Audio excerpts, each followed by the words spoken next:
یہ حضور کی ولادت کے بعد نہیں، یہ حضور کی ولادت سے پہلے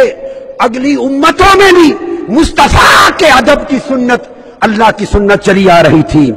امام ابو نعیم الحلیہ میں روایت کرتے ہیں حضرت وہب بن منبہ سے، اور وہب بن منبہ ابو ہریرہ کے شاگرد رضی اللہ تعالیٰ عنہ،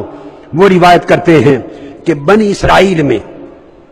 اور سیرت حلبی میں، امام حلبی نے بھی اس کو روایت کیا، وہ فرماتے ہیں کہ بنی اسرائیل میں ایک شخص تھا، اس نے عمر کا طویل حصہ کئی سال گناہ کیے، نافرمانی کی، اتنے گناہ کیے، نافرمان مشہور تھا کہ جب اس کی ڈیتھ ہو گئی تو بنی اسرائیل کے لوگوں نے اس کا جنازہ بھی نہیں پڑھا، اس کی قبر بھی نہیں کھودی، اس کو اٹھا کے گڑھے میں پھینک کے مٹی ڈال دی۔ جب گڑھے میں پھینک کے مٹی ڈال دی اس شخص کو، تو اللہ رب العزت نے وحی بھیجی حضرت موسیٰ علیہ السلام کو۔ یہ بات سمجھنے والی ہے، وحی بھیجی حضرت موسیٰ علیہ السلام کو، پیغمبر کو وحی آئی،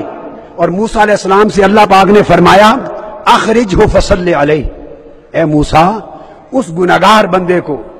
جس کو بغیر جنازے کے انہوں نے گڑھے میں پھینک دیا، جا اس کو گڑھے سے نکال، غسل دے اور تو خود اس کا جنازہ پڑھ۔ موسیٰ علیہ السلام نے عرض کیا یا رب ان بنی اسرائیل شاہدوا انہ عصاک، پورے بنی اسرائیل کی قوم گواہ ہے کہ یہ بڑا سیاکار نافرمان گناہگار تھا، اور اس کو اس لیے انہوں نے جنازہ نہیں پڑھا۔ اب ان کے سامنے میں ان کا نبی اور رسول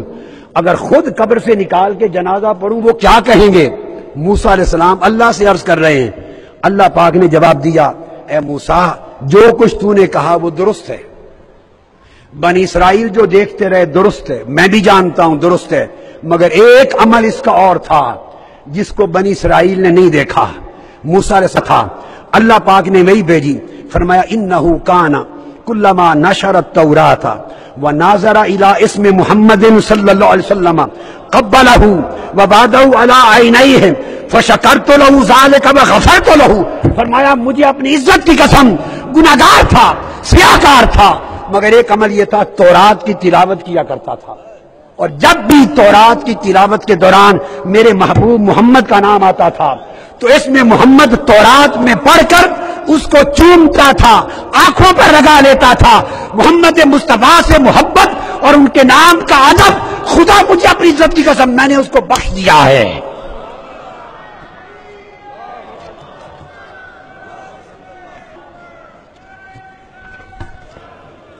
یہ صحابہ کرام کا ادب جو ہے یہ سنت الہیہ ہے جو قدیم وقت سے چلی آ رہی ہے، قدیم وقت سے، اور پھر آقا علیہ السلام نے یہ ادب سکھایا تھا، اور آقا علیہ السلام نے ادب بہت وسیع تناظر میں سکھایا تھا، وسیع تناظر میں، یعنی جو دین دیا تھا، جو کلچر دیا تھا، جو ایمان دیا تھا، میں نے بتایا ادب کے سوئل میں وہ پودا اس کی نشو و نما ہوئی تھی۔ آقا علیہ السلام کا اپنا عمل یہ تھا،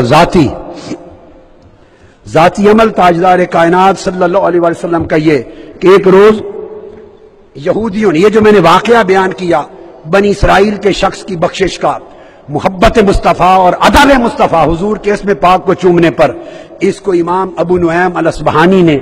حلیۃ الاولیاء میں روایت کیا، اس کو امام زرقانی نے شرح المواہب میں روایت کیا، اسے امام سیوطی نے الخصائص الکبریٰ میں روایت کیا، اسے امام حلبی نے السیرۃ الحلبیہ میں روایت کیا، اسی واقعے کو امام سبکی نے طبقات الشافعیہ الکبریٰ میں روایت کیا۔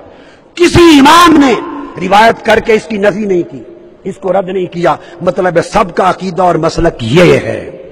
اور آقا علیہ السلام نے ایک ادب کا کلچر دیا۔